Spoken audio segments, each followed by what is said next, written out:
Bismillahirrahmanirrahim. Assalamualaikum warahmatullahi wabarakatuh. Baiklah, pada hari ini cikgu akan masuk dalam bab baru iaitu bab 5. Tajuknya adalah air dan larutan. Okay, kamu juga boleh rujuk buku teks kamu muka surat 94.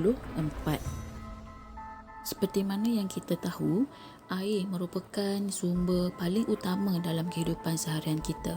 Okay, setiap hari kita menggunakan air untuk mandi, untuk mencuci, untuk minum. Okay, jadi air ini merupakan salah satu sumber yang paling utama dalam kehidupan seharian kita. Okay, dengan air juga kita boleh guna untuk menjana tenaga elektrik. 5.1 iaitu sifat fizik air. Okay, apakah sifat-sifat fizik yang kita boleh lihat pada air? Air merupakan keperluan asas bagi semua hidupan di bumi, dan tanpa air semua hidupan tidak dapat hidup. Lebih 70% permukaan bumi diliputi oleh air. Air mempunyai ciri-ciri yang unik. Apa ciri-ciri air? Air tulen adalah tidak berwarna, colourless. Tidak ada warna, bukan putih, tidak ada warna, iaitu jernih. Air tulen juga tidak berbau, tidak ada sebarang bau, tiada rasa, dan ia wujud sebagai bentuk cecair pada suhu bilik. Sebab tu nama dia air, sebab dia wujud dalam keadaan cecair pada suhu bilik.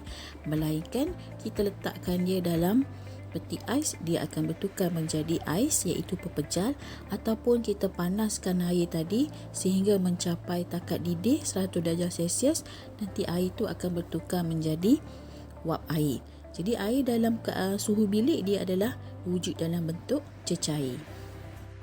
Sifat fizik air tulen yang pertama, takat didihnya adalah 100 darjah Celsius, di mana suhu air mencapai takat didih, iaitu suhu air itu mendidih adalah 100 darjah Celsius. Takat beku adalah 0 darjah Celsius, iaitu bila air itu mula membeku, suhunya adalah 0 darjah Celsius.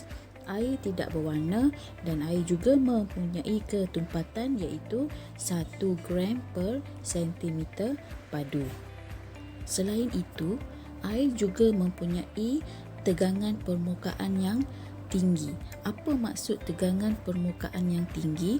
Tegangan permukaan ialah daya lekitan antara molekul-molekul air di permukaan air, yang mana dia menyebabkan serangga seperti ayak-ayak. Seperti dalam gambar itu adalah serangga bernama ayak-ayak. Serangga ini boleh terapung di atas permukaan air. Bagaimana serangga ini boleh terapung di atas permukaan air? Sebab air mempunyai tegangan permukaan yang tinggi pada bahagian permukaan atas air. Sebentar tadi saya ada terangkan bahawa air mempunyai tegangan permukaan yang tinggi, di mana ia disebabkan oleh daya lekitan. Jadi daya lekitan tu apa? Daya lekitan ialah daya tarikan antara molekul yang sama. Maksudnya di sini daya tarikan antara molekul-molekul air. Itu dinamakan daya lekitan. Bagaimana pula dengan daya lekatan? Daya lekatan ialah daya tarikan antara molekul yang berbeza. Kita lihat dalam gambar rajah 5.2 tindakan kapilari pada tumbuhan. Kamu lihat dalam rajah itu di mana molekul yang diwarnakan dengan warna biru adalah molekul-molekul air. Jadi molekul-molekul air di sini ia tertarik sesama sendiri. Jadi itu dinamakan sebagai daya lekitan. Kamu lihat di sini ada tarikan di antara molekul-molekul air. Maka tarikan ini di antara molekul air yang sama ini adalah daya lekitan. Dan daya lekatan pula adalah tarikan di antara molekul-molekul air dengan dinding sel tumbuhan. Jadi lekatan di antara molekul air dengan dinding tumbuhan tu, dinding sel tumbuhan itu adalah daya lekatan.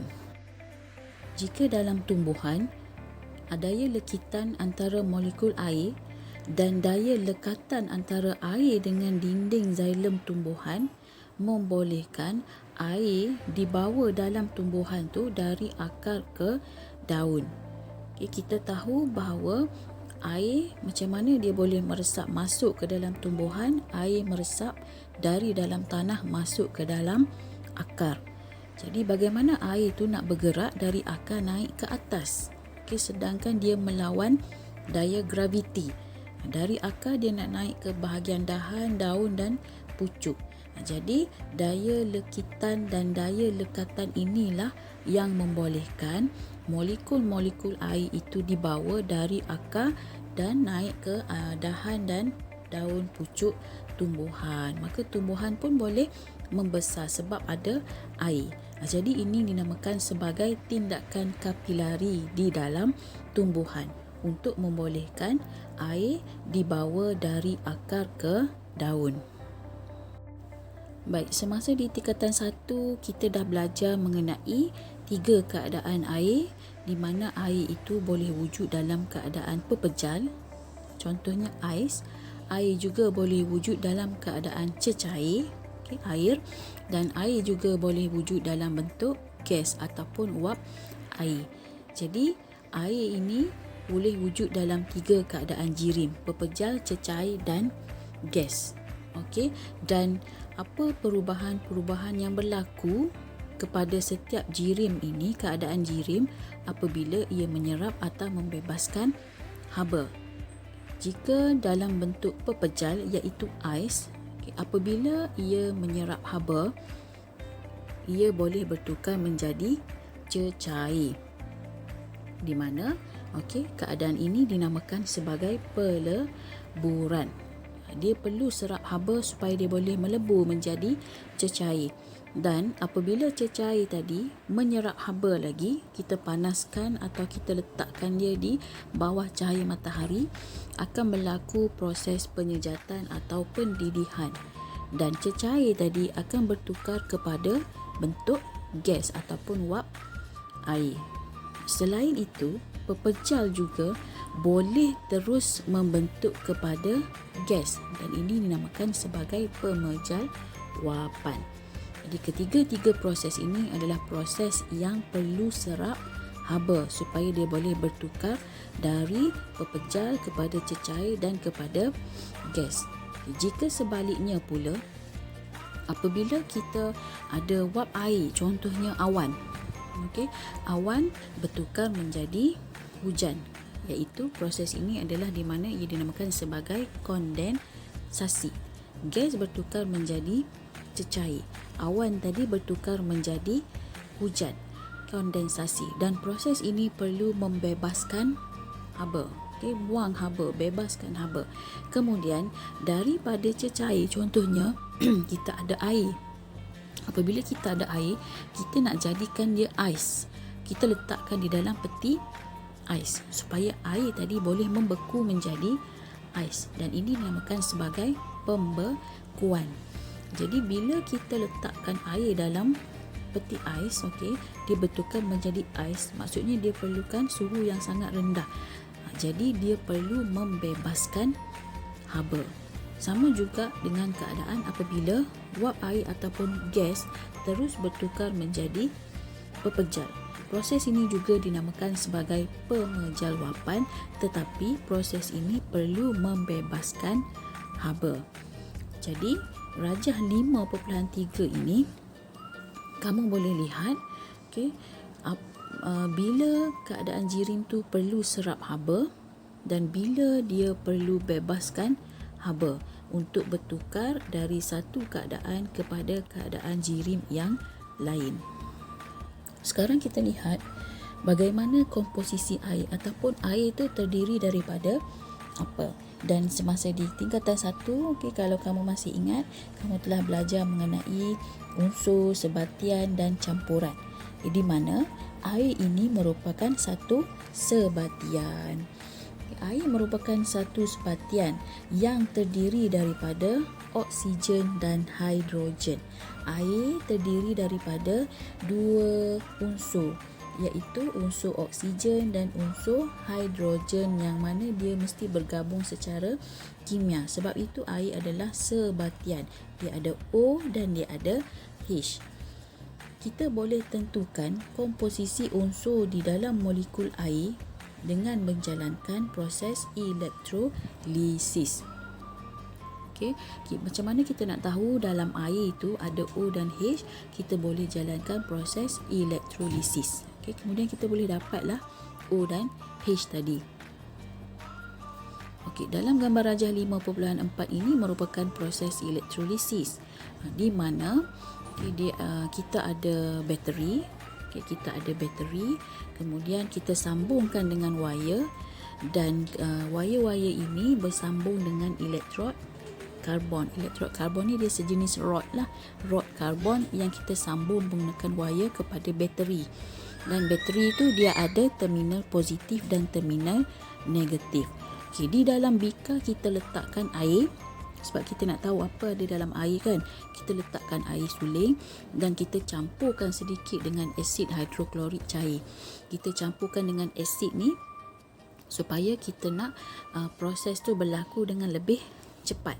Okay, asid tu boleh membantu proses elektrolisis berlaku dengan lebih cepat. Okay, kemudian di setiap elektrod karbon kita letakkan silinder penyukat secara terlangkup, terbalik. Okay, sebab apa? Sebab kita nak kumpulkan gas dalam ni. Kedua-dua silinder penyukat tu kita nak kumpulkan gas.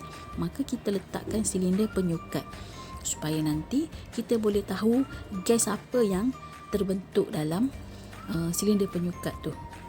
Okay, so ini adalah proses elektrolisis di mana kalau kita kelas bersemuka nanti, insya-Allah kita akan buat aktiviti ini untuk menentukan komposisi air melalui proses elektrolisis. Okay, apabila proses elektrolisis dijalankan, gas oksigen akan dihasilkan di anod, sementara gas hidrogen dihasilkan di katod. Okay, sebab itu tadi saya dah terangkan, air adalah sebatian yang terdiri daripada unsur oksigen dan hidrogen. Okay. Satu molekul air terdiri daripada 2 atom hidrogen dan 1 atom O. Dan simbol kimia untuk air adalah H2O. Seperti dalam rajah ini, kamu boleh lihat di sini dia lukis ada 3 molekul air dan ini adalah 1 molekul air, di mana 1 molekul air ada 2 unsur hidrogen dan ada 1 unsur oksigen. Sebab tu kita tulis H2O. Okay, maka komposisi air adalah H2O. Okey, setakat tu saja pembelajaran kita pada hari ini. Sekian, terima kasih. Assalamualaikum warahmatullahi wabarakatuh.